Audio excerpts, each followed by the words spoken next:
എല്ലാവർക്കും മര്യാദ കൊടുക്കണം. അപ്പന് കൾച്ചർ ഇല്ലെന്ന് ഓർത്തുകൊണ്ട് മക്കൾ ഒരിക്കലും ആ വഴിക്ക് പോകരുത്. ഞാൻ എൻ്റെ ഒരു ഉപദേശമായിട്ട് നിങ്ങൾക്ക് തോന്നണ്ട. നിങ്ങൾക്ക് നല്ലത് തോന്നിയാൽ നിങ്ങൾ ചെയ്യുക, ഇല്ലെങ്കിൽ നിങ്ങൾ വേണ്ട, വിട്ടു നേരെ. അപ്പൊ എന്താ ഷാനവാസിന്റെ മകൾക്ക് ഒരു ചെറിയൊരു ഉപദേശം കൊടുത്തതാണേ. ഷാനവാസിനെ പോലെ ഒരിക്കലും ആവരുത്, അപ്പനെ പോലെ ഒരിക്കലും ആവരുത് എന്നാ പറയുന്നത്.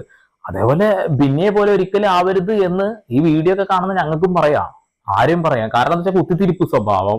ഒരാൾ ആവശ്യമില്ലാതെ വീട്ടുകാരെ വിളിക്കുന്നതിന്റെ ഭാഗമായിട്ട് അവർ റിഫ്ലക്ട് ചെയ്യുമ്പോൾ അത് ഭയങ്കര പ്രശ്നമാവുക. വുമൺ കാർഡ് ഇറക്കുക, അതൊക്കെ ഞങ്ങൾക്കും പറഞ്ഞുകൂടെ?